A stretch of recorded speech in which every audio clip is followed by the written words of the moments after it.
तो आज हम जब अध्यापक की भूमिका तय करते हैं तो हमें सोचना होगा कि अध्यापक होना क्या होता है। अध्यापक होना माँ होता है, माँ होना होता है। जिस अध्यापक के पास ममता नहीं वो कभी अध्यापक नहीं हो सकता। अध्यापक होना मधुमक्खी होना होता है, जो यहाँ वहाँ से बहुत सारी जगह से क्या कुछ ढूंढ के लाती है, उसको शहद बनाती है और फिर दूसरों के लिए छोड़ देती है।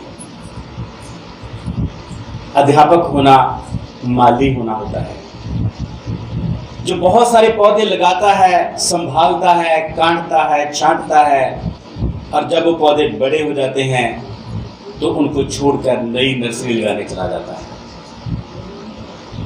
अध्यापक होना दोस्त होना होता है, जो अपने बच्चों के हर राज का राजदार होता है, जिसके पास आने से कोई बच्चा झिझकता नहीं, डरता नहीं, जो बच्चों के साथ खेलता है और जरूरत पड़ने पर बच्चों को टोकता है। अध्यापक होना कुंभकार होना होता है,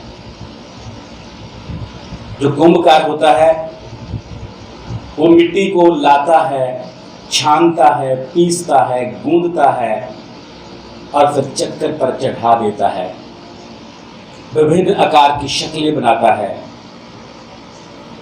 अंदर से स्पोर्ट देता है, बाहर से थापी के साथ पीटता है हल्का हल्का।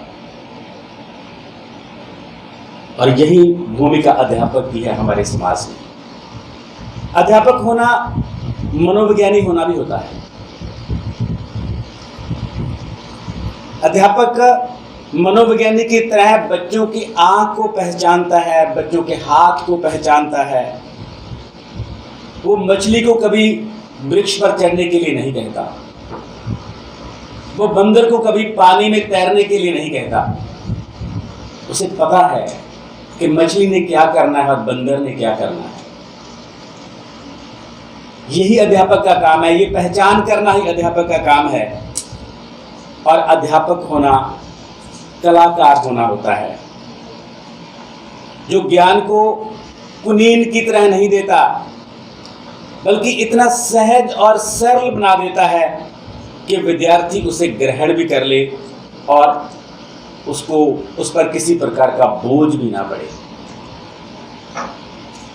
सो अध्यापक में बहुत सारे गुण होने चाहिए। अध्यापक दिए के समान होता है, जो खुद जलता है, रोशन करता है। कोई बुझा हुआ दिया किसी दूसरे दिए को नहीं जला सकता। अध्यापक एक आस होता है, एक विश्वास होता है। सारी दुनिया में एक स्कूल ही ऐसी संस्था है, एक कॉलेज या यूनिवर्सिटी ही ऐसी संस्था है जहां हर माँ बाप अपनी जुबान जहान बेटियों को इस आस और विश्वास पर भेजते हैं कि हमारी बेटियां वहां पर सुरक्षित हैं। नहीं तो हमारे माँ बाप गांव में दुकान पे अपनी बेटियों को नहीं भेजते। ये अध्यापक की जिम्मेवारी है, ये अध्यापक का भरोसा है, ये अध्यापक की ताकत है। अध्यापक ने चुनौतियों में काम करना है। अध्यापक एक मलाह होता है, एक नाविक होता है। एडवर्ड गिब्बन एक जगह कहते हैं कि the winds and the waves are always on the side of the ablest navigator. जो हवाएं होती हैं, जो तूफान होते हैं, जो लहरें होती हैं, वो उसी के पक्ष में होती हैं जो सबसे अच्छा नाविक होता है। अध्यापक सबसे अच्छा नाविक होना चाहिए। असल में शिक्षा के बिना और अध्यापक के बिना ये जिंदगी अंधकूप है, अंधा कुआं। मुझे याद आ रहा है दूसरा वैज्ञानिक जिसमें मैंने रिसर्च की, थॉमस एडिसन। उसको वो अध्यापक नहीं मिले जो उसे मिलने चाहिए। अध्यापक होना क्या नहीं होता है ये भी समझना पड़ेगा।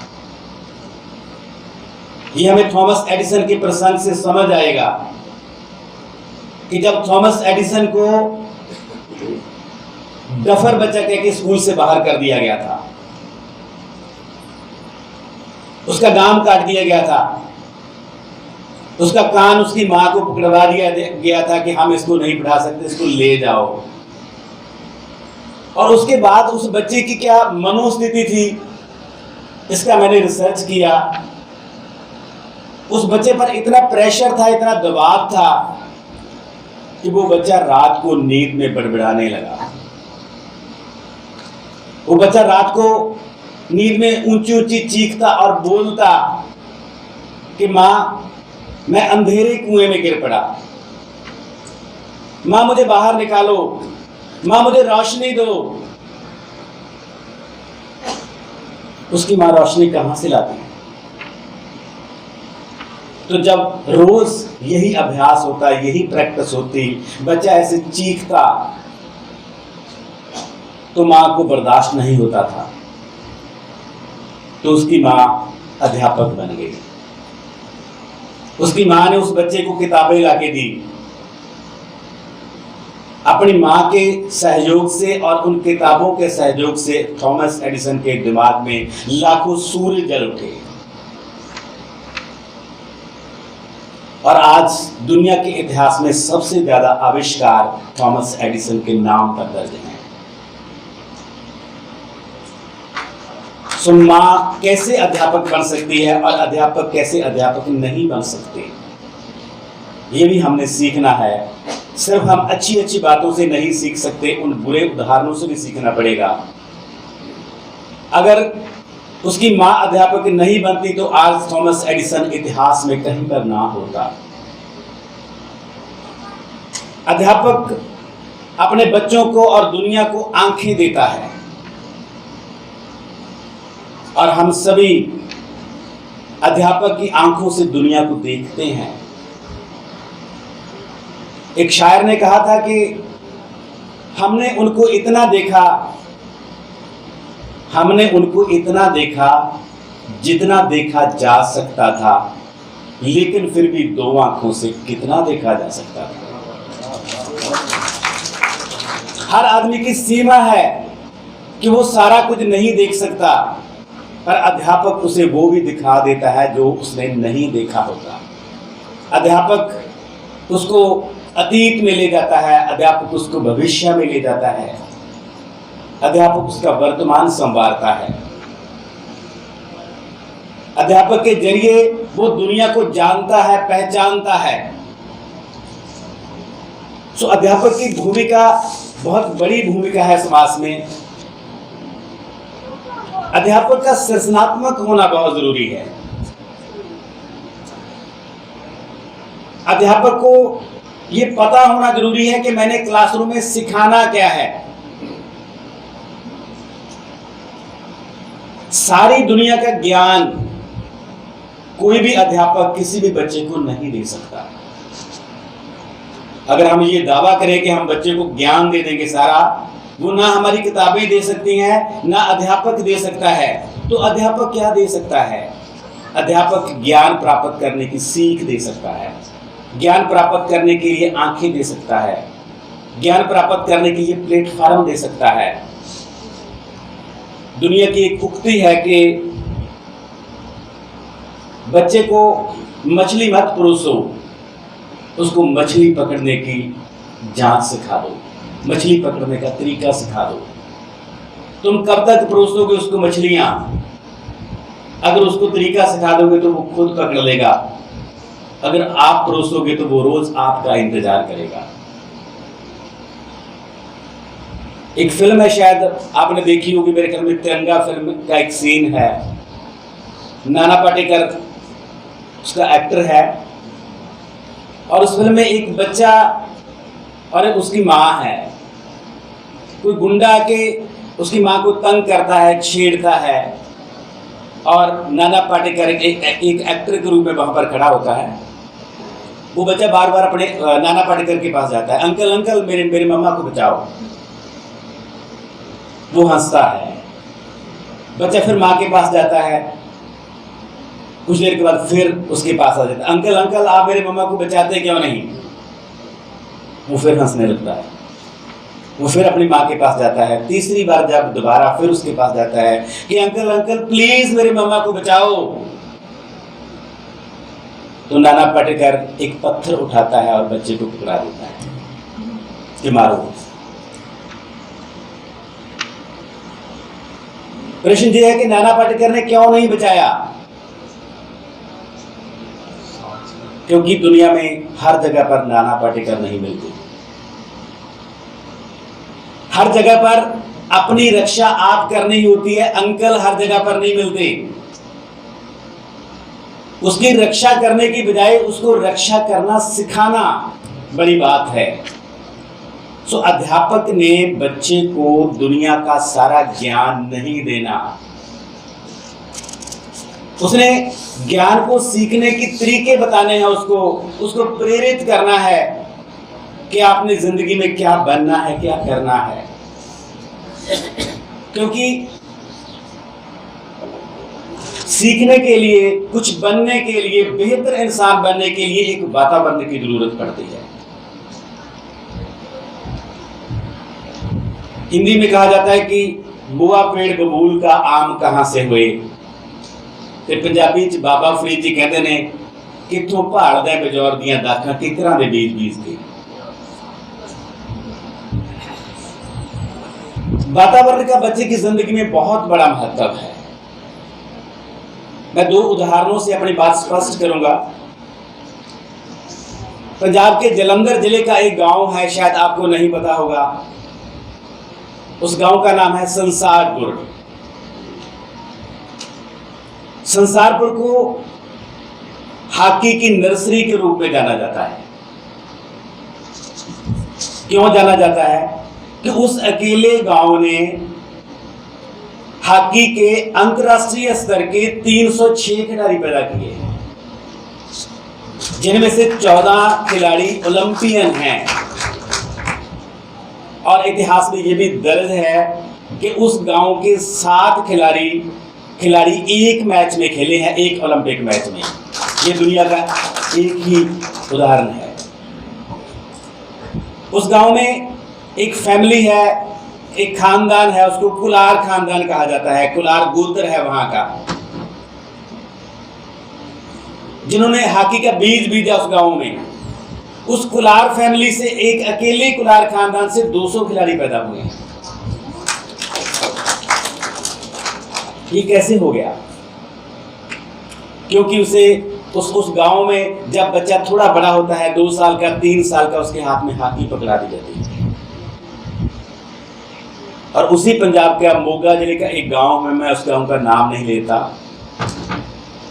उस गांव में आधे से ज्यादा लोगों पर स्मैक का पर्चा दर्ज है। वहां पर घर घर में स्मैक है। वहां का हर बच्चा स्मैक बेचता है, स्मैक पीता है। उस गांव में लोगों ने लड़कियों के रिश्ते करने बंद कर दिए थे। तो एक गांव में स्मैक और दूसरे गांव में हॉकी, ये कैसे हो गया? ये सारा वातावरण का करिश्मा है। जिसने हॉकी का वातावरण दिया वहां बच्चे ओलंपियन बने, और जिसने स्मैक का वातावरण दिया वहां बच्चे स्मैकिये बने। अध्यापक बच्चों को ज्ञान का, शिक्षा का वातावरण देता है। और बदकिस्मती हमारी ये है कि दुनिया को चिंतन देने का दावा करने वाला भारत आज चिंतन के क्षेत्र में सबसे पिछड़ा हुआ है। इसका प्रत्यक्ष प्रमाण यह है कि हमारे गांव में 4 गांव में एक लाइब्रेरी नहीं मिलती, और एक गांव में 4 शराब के ठेके मिल जाते हैं। 5 रुपए का अखबार हम दूसरे से मांग कर पढ़ते हैं, अब तो पढ़ते ही नहीं, और 500 रुपए की शराब की बोतल लेने के लिए लाइनें लग जाती हैं शाम को। तो ऐसे वातावरण में हमारी नई पीढ़ी कैसी पैदा होगी, इसका अंदाजा हम लगा सकते हैं। और यही अध्यापक के लिए सबसे बड़ी चुनौती है, क्योंकि अध्यापक इसी वातावरण में पैदा हुआ है, उसने इसी वातावरण में काम करना है। दोस्तों, दुनिया में 8 अरब लोग हैं,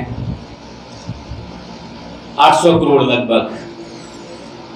कुदरत का कमाल देखो कि 8 अरब लोगों में से ना किसी की शक्ल किसी से मिलती है, ना किसी की अकल किसी से मिलती है। और आदमी से बाहर चले जाएं, प्रकृति में जाएं, तो पता नहीं कितनी नस्लें हैं। कोई फूल दूसरे फूल से नहीं मिलता, कोई वृक्ष दूसरे वृक्ष से नहीं मिलता, कोई फसल दूसरी फसल से नहीं मिलती। इतनी यूनिकनेस है कुदरत में कि आप सोच भी नहीं सकते। तो अध्यापक का काम क्या है?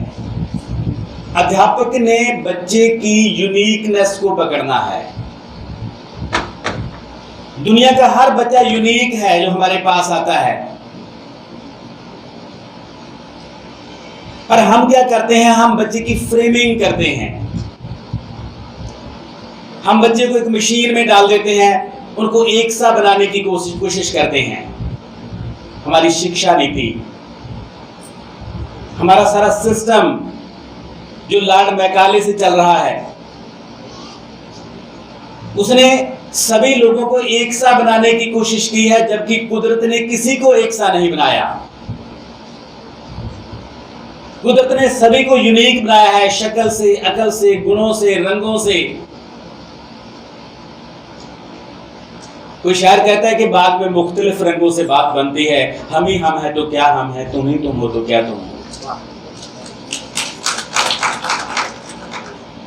सो बच्चों में से उस विलक्षणता को पहचानना, बच्चों की यूनिकनेस को पहचानना शिक्षा होती है। शिक्षा का अर्थ ये नहीं होता कि हम बहुत सारा ज्ञान ढूंढ कर लाएं, क्लास में जाएं और बच्चों को डस्टबिन समझकर उसका ढक्कन उठाएं और अपना ज्ञान उसमें भर दें। बच्चे के अंदर कुछ भरना नहीं होता, बच्चे के अंदर से कुछ निकालना होता है। शिक्षा का अर्थ बहुत कुछ है बच्चों के अंदर।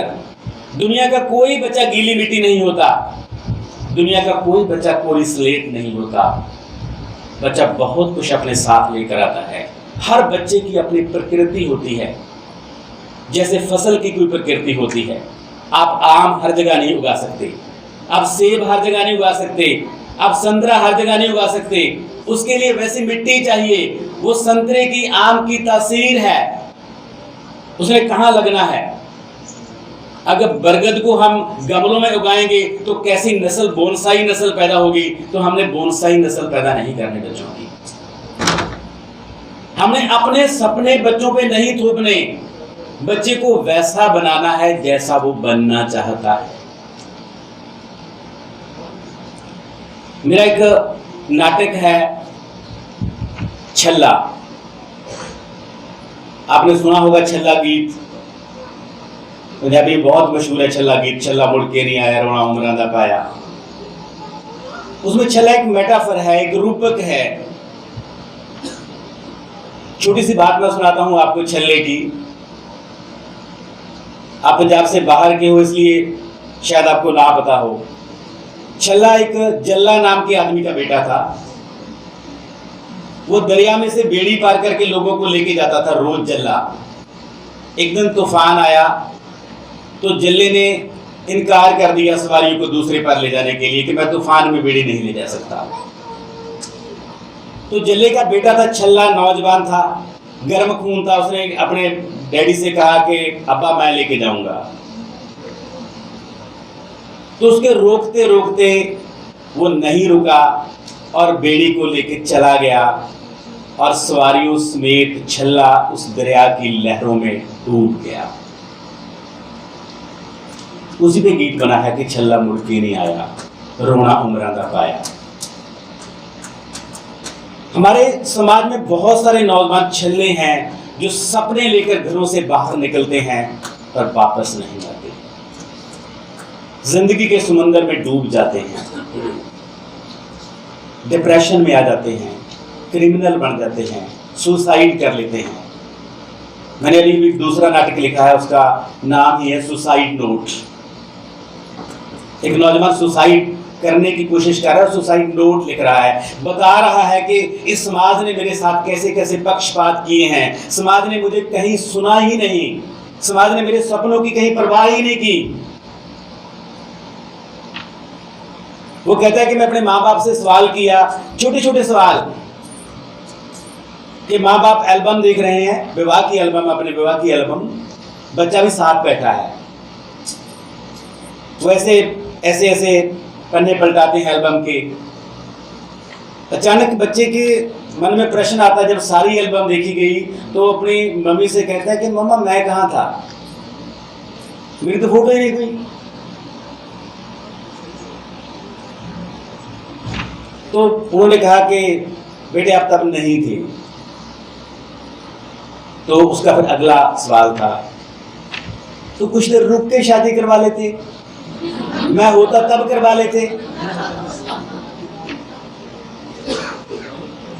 तो इस सवाल का उनके पास कोई जवाब नहीं था।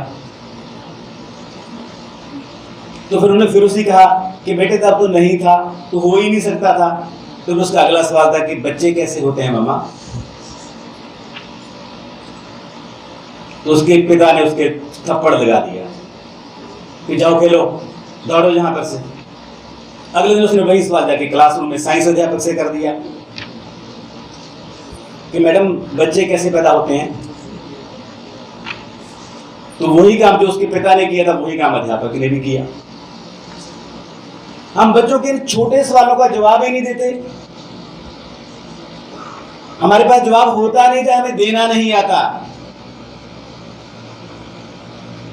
एक बच्चा घर में अपने माँ बाप के साथ, बाहर से कोई दरवाजा खटखटाता है, उसका पिता कहता कि देखता है पर्दा उठाकर, उसे नहीं मिलना उसके पिता ने उससे कि बेटा बोल के आके डैडी घर पर नहीं है।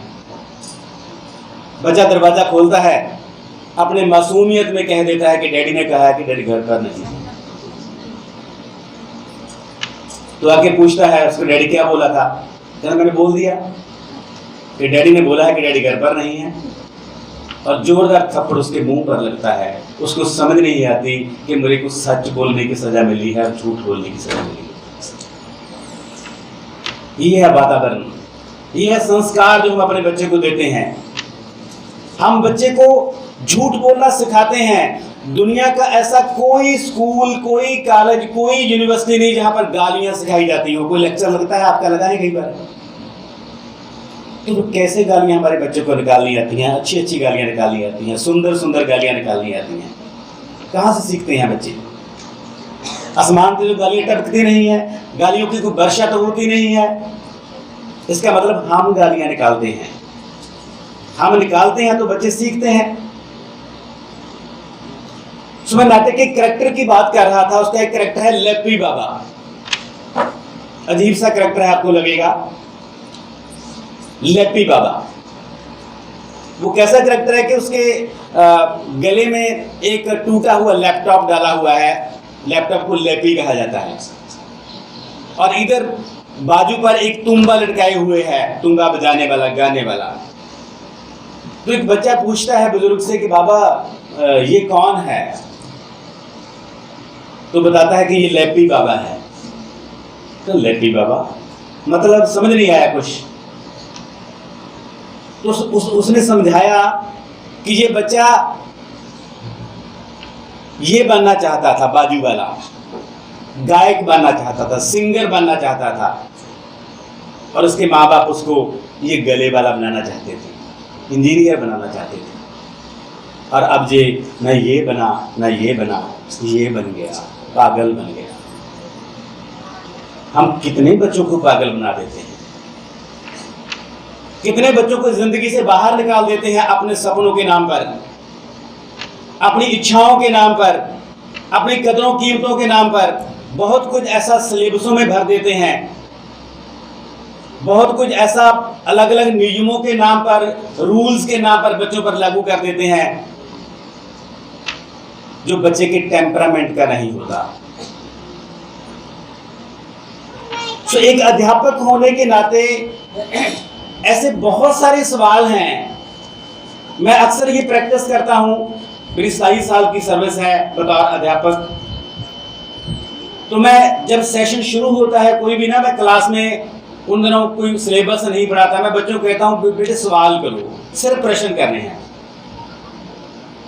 तो बच्चों को प्रश्न करने नहीं आते। हमने बच्चों को प्रश्नों को ही मार दिया है, क्योंकि हम बच्चों को सिर्फ उत्तर देना सिखाते हैं। उत्तर भी वो जो हमारी गाइड में, जो हमारे किताब में रटा हुआ है। दूसरे सवालों का बच्चे को कोई उत्तर नहीं आता, प्रश्न का तो मतलब ही नहीं। हम बच्चे के प्रश्नों को मार देते हैं। अपने बच्चों को प्रश्न करना सिखाइए। ये अध्यापक का बहुत बड़ा चैलेंज है कि अपने बच्चों को प्रश्न करना सिखाइए और प्रश्नों के जवाब ढूंढिए। आपके पास नहीं है तो कहीं और से ढूंढिए। और उस प्रैक्टिस में कमाल कमाल के सवाल। एक बच्चे ने सवाल किया कि अगर धरती घूमती है तो हम क्यों नहीं घूमते। एक बच्चे ने सवाल किया, उसने कहीं घर से सुन रखा था कि धरती बैल के सींगों पर खड़ी है, और जब बैल सींग हिलाता है तो भूचाल आ जाता है। तो हमने कहीं सिखाया है कि भूचाल आने का बैल के सींग हिलाने से कोई संबंध नहीं होता। चांद और सूरज ग्रहण का राहु केतु के साथ कौन सा रिश्ता है, ये कभी हमने बच्चों को समझाया है?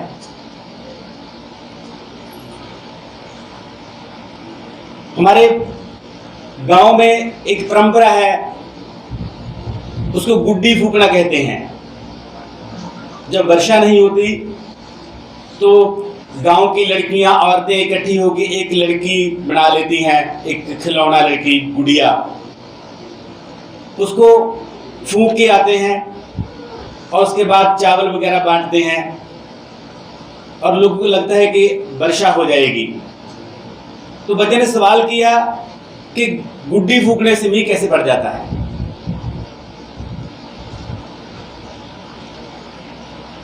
ऐसे अनेक सवाल हैं।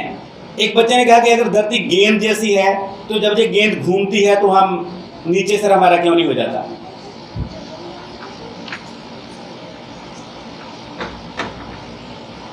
बच्चों के अंदर कितने कितने सवाल भरे पड़े हैं, पर हम उन सवालों को ऑन नहीं करते।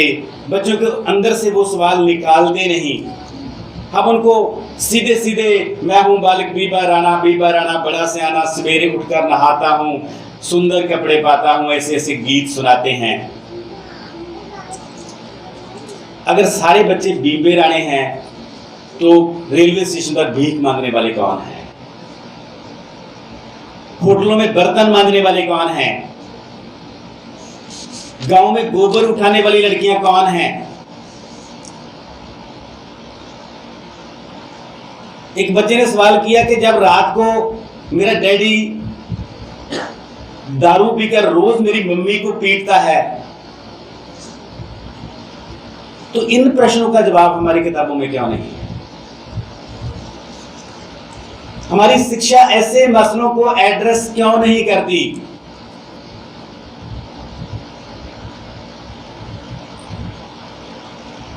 आधुनिक दौर में हमारे सामने बहुत सारी चुनौतियां हैं, बहुत सारे प्रश्न हैं। हमने बच्चों को क्या सिखाना है, क्या पढ़ाना है? अभी अभी किसान संघर्ष पिछले साल हुआ, मैं वहां पर गया, वहां पर मैंने कविता लिखी। मेरे दो विद्यार्थी मेरे को मिले जो बहुत पहले मेरे से पढ़े थे, तो उनकी एक तस्वीर थी दोनों की। तो मैंने उसे तस्वीर पर कविता लिखी कि ये तस्वीर मेरे दो शागिर्दों की है। पंजाबी सुनाना। ये तस्वीर मेरे दो चेलियां दी है। दोवें हुब के दसते ने कि गुरु जी पहले दिन तो इत्थे आ, टिकरी बॉर्डर दी सांझी स्टेज नाल सब तो मूहरे पहलियां ट्रालियां लाई बैठे आ। मेरे इस सूरमे शागिर्द जमात विच कदे पहले नंबर ते आए होण दा ना, पर संघर्ष विच सब तो मूहरे देख के मेरा सीना चौड़ा हो जाता है। मैं दोवां दे मत्थियां नूं चुम फोटो नूं हिक नाल ला लैंदा हां। मुझे लगता है कि मेरी छाती पे दुनिया का सबसे बड़ा मेडल लटकता। हमने अपने बच्चों को घिसी पिटी बातों से उठाकर जिंदगी के लिए तैयार करना है। जिंदगी के मसलों के लिए तैयार करना है, नहीं तो वही होगा जो लेप्पी बाबा के साथ हुआ है। हम अपने सपने बच्चों पे थोपते हैं, हम बच्चों को वो कुछ बनाना चाहते हैं जो हमारे अंदर है, फिर बच्चे कुछ नहीं बनते। और आखिर में आखिरली बात करता हूं, दुनिया के एक राइटर है ओ हेनरी, उसकी एक कहानी है द लास्ट लीफ, शायद किसी ने पढ़ी हो। उस कहानी में एक लड़की अपने बेड पर पड़ी हुई है, बीमार है, निराश है, जिंदगी से निराश है। उसके साथ खिड़की है बेड के साथ, और खिड़की के बाहर उसको एक वृक्ष दिखाई देता है, उस वृक्ष पे पत्ते हैं। जैसे जैसे पत्ते गिरते हैं, जैसे जैसे पत्ते टूटते हैं, वो लड़की अंदर से टूटती है। उसको लगता है कि जैसे पत्ते टूट रहे हैं, मेरी जिंदगी भी टूट रही है, और जिस दिन आखिरी पत्ता टूट गया उस दिन मैं भी टूट जाऊंगी, मैं भी मर जाऊंगी। और एक रात अंधेरी चलती है, खिड़की तो बंद है, पर उस लड़की को वो वृक्ष दिखाई दे रहा है। उसको लगता है कि आज अंधेरी आई है, सभी पत्ते झड़ जाएंगे, और जब सभी पत्ते झड़ जाएंगे तो मैं भी मर जाऊंगी। तो जब सवेरे खिड़की खोलती है, वृक्ष को देखती है, उसके सभी पत्ते झड़ गए, एक पत्ता बाकी था, द लास्ट लीफ। वो पत्ता भी बाकी नहीं था असल में, पर उसकी एक सहेली ने उसी इमारत में एक दुनिया का बहुत प्रसिद्ध चित्रकार रहता था, उससे बात साझी की, और उसने एक पत्ते को पेंट कर, एक प्लास्टिक के पत्ते पर पेंट कर उस वृक्ष पर लटका दिया था, ताकि आस खत्म ना हो, जीने की आस खत्म ना हो। और अध्यापक आज के दौर में आखिरी पत्ता है। जब सियासत भटक गई है, जब धर्म में बहुत कुछ ऐसा हो रहा है जो धर्म नहीं है, अधर्म है, जब समाज के बहुत सारे शोबों में भ्रष्टाचार है, अनैतिकता है, तो उस दौर में अध्यापक एक आस बची हुई है। और मैं 4 लाइनें बोलकर अपनी बात का अंत करता हूं कि ओ हेनरी की कहानी के पेड़ का आखिरी पत्ता है अध्यापक। जब तक पढ़ता है तब तक बच्चा है अध्यापक, जो नहीं पढ़ता वो बिल्कुल कच्चा है अध्यापक। जो समाज को जिंदा दिली इंसानियत का पाठ सिखाए वो ही असल में सच्चा है अध्यापक। बहुत बहुत शुक्रिया। बहुत बहुत धन्यवाद सर। जिस तरह से, जिस खूबी से, जिस अंदाज से आपने एक कक्षा में किस तरह से एक शिक्षक को अपनी भूमिका का वहन करना चाहिए आपने बताया, उसके लिए मेरे पास शब्द नहीं है। आपने सही कहा कि जो हम गृह कार्य होमवर्क बच्चों को देते हैं, उसके पैटर्न में, उसके स्टाइल में बदलाव की जरूरत है। जैसे हम चाहते हैं कि हमारा क्लासरूम रुचिकर हो, तो उस क्लासरूम से जुड़ा हुआ हमारा क्लास वर्क और होमवर्क भी रुचिकर होना चाहिए। होमवर्क बोझ ना हो, क्योंकि जो काम हमें दिया जाता है और वो अगर बोझ बन जाता है तो उसके दायित्व का वहन करना बहुत मुश्किल होता है।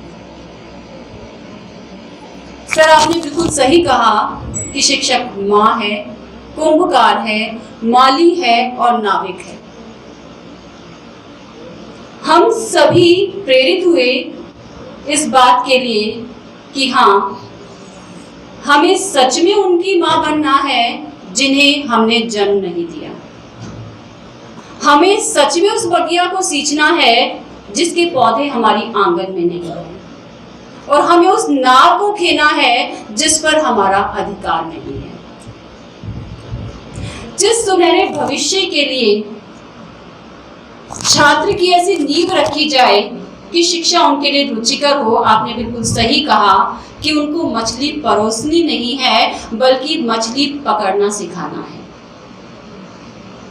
क्योंकि सीखने और सिखाने की इस प्रक्रिया में विचार मंथन होता है, सक्रियता होती है और छात्र और शिक्षक के बीच में संबंध बनता है।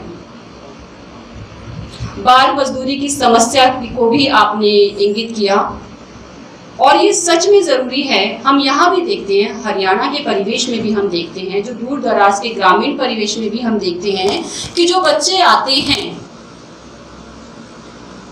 औपचारिक अनौपचारिक रूप में, कहीं ना कहीं वे बाल मजदूरी का शिकार होते हैं। जिस परिवेश से वे आते हैं, हमें उनकी मानसिकता को समझकर उनके सुनहरे भविष्य की नींव रखनी होगी। आपका बहुत बहुत आभार सर।